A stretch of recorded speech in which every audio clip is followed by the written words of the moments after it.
The internet. It's what many of us think first when we hear the word technology. But why have these two words become so synonymous with one another? Whether you like it or not, the internet is now powering our everyday lives. Created just 50 years ago, no other invention in history has changed the way we live more than this global network of connected computers. It is this unfettered access to the sum of human knowledge, something so valuable, so important, that the United Nations has declared access to the internet a human right. In the same way you have a right to equality, your right to freedom, and your right to own property. Today, being connected is no longer a luxury, but our right as human beings. And the way we use the internet is constantly evolving and changing in new, exciting, and oftentimes unpredictable ways. But this evolution presents a new set of challenges.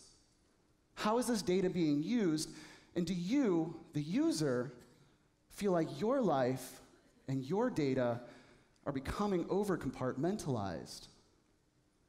Having to use a specific app for each function in your life can be complicated and overwhelming. And with mobile app fatigue now common discussion, and users asking to eliminate the clutter, having to use one app for your car, another one for your fitness tracker, your thermostat, your sprinkler system, they need to start working together and working for us. But getting a global network of connected computers to work for us requires that we feed it data, a complex collection of zeros and ones. And we're generating data and feeding the internet at an absolutely alarming rate. Since the early 90s, the tech industry has been calling this phenomenon big data, referring to the massive collection and storage of all of our combined zeros and ones. But in 1999, a more consumer-friendly term arose, with the all-knowing and mysterious cloud, right?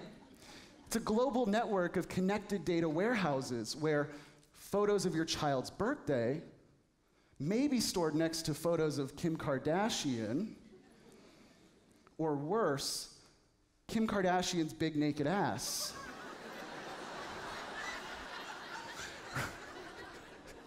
It's the truth though, right? But what is all of this information and where is it coming from? Well, that's not a clear-cut answer, but a majority of this data is coming from us and our devices. This new world we live in is being powered by what the tech industry is calling the Internet of Things. But really, isn't it the Internet of everything? Everything we do throughout our day is generating data of some type. And we as a population are generating data to the tune of 2.5 quintillion bytes of data every day. Now that's enough data to fill over 10 million Blu-ray discs that if stacked on top of one another would equal the height of four Eiffel Towers. There's so much, and with this new concept of the Internet of Everything, the Internet of Everything is on track to have over 40 billion connected devices by 2020. Now that's 5 times larger than our global population today. And there is so much data being generated that 90% of all data that exists today has been created in just the past 2 years. That's right, 90% of all data that exists today has been created in just the past 2 years. And a majority of this data is now coming from our connected devices. This is referring to the internet-enabled sensors you find all around you. Everything today appears to be connected, from your bathroom scales, your fitness trackers, your refrigerators, your cars.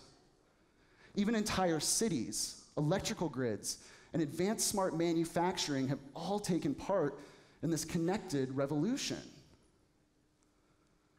So through this new concept of the Internet of Everything, life today requires that you generate data on a daily, if not hourly, or minute-by-minute basis. An easy example to get started with is, by show of hands, how many of you here today are wearing a fitness tracker like a Jawbone, a Fitbit, a Garmin, or some type of smartwatch? Right? A majority of you, as you raise your hands, thank you. Well, this new category of wearable technologies relies heavily on sensor data collection. But did you know that that device is generating over 20 bytes of data per second? All to keep you informed with your number of steps, calories burned, and in some instances, even your heart rate, which is probably why you're wearing that device in the first place. Another quick example is that in 2014, nearly 100% of all cars on the market are recording and transmitting driving histories back to car manufacturers.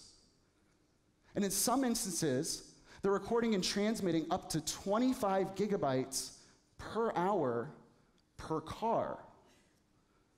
And this is whether or not you believe your car to be connected or not.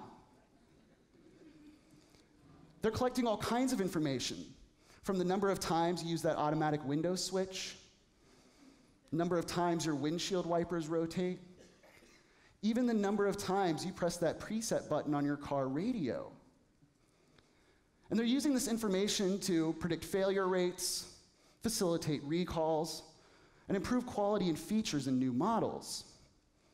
But there's also sensors in that car that are benefiting you, the driver, with rear view backup cameras, curb detection, and road condition sensors, all working to improve your driving experience, your safety, and the confidence you have in traveling with that vehicle with your loved ones. Now, in those two simple examples, you start to see just how much data is being generated by you on a daily basis. It's surprising, isn't it? We put a man on the moon with the equivalent of you streaming less than 1 second of your favorite song. It's a measly 65 kilobytes. And manufacturers are using your data in all kinds of ways. They're capitalizing on it by selling it to insurance companies, research firms, and engineers. And they're using that data to evaluate overall population health and shift the market accordingly. Now, this is starting to affect everything from our insurance premiums to the cost of goods we buy at the store every day. And our global data volume is growing at 4 times the growth of the global economy. So, with all of this new technology, how are manufacturers allowed to collect this information? Well, you opted into supplying it to them just by setting up that device. Remember those terms and condition page you just clicked agree on? Right? You didn't read it, let's be honest. Or that new car you just purchased? Well, that's all they needed from a legal perspective. But you as users are benefiting from this data as well, with 60% of Americans now tracking their fitness with wearable technologies. We yearn to know how many steps we've taken, how many calories we've burned, and we most certainly need that digital assistant to remind us to get up and move around. But as a whole, fitness trackers are not making us healthier. They're not. They're simply making us aware. This is the same way all sensor devices operate. They can only inform us of the information and the data they're collecting, and it's up to us, the user, to make that change. It is now a time that we need to get all of this data and all of these devices working for us. Today, there is no common language. There is no common structure to the data coming off of all of these devices, meaning there's no easy way for these devices to talk and share information with one another. They're all still tied to proprietary manufacturer systems. Now is the time. We need to come together as users, as human beings, to demand that device manufacturers create these unified languages, create these unified systems, allowing us to centralize our data and decompartmentalize our lives. Imagine a world where you no longer have to use your fitness app for fitness, your thermostat app for temperature control, your car app to turn on your car. Instead, one central unified app, and honestly, maybe it's not even an app, where all of your data across all of these devices can be centralized, allowing you to easily manage, schedule, and positively impact your life. It is time that we get technology working for us to empower and enhance the human experience, not complicate it.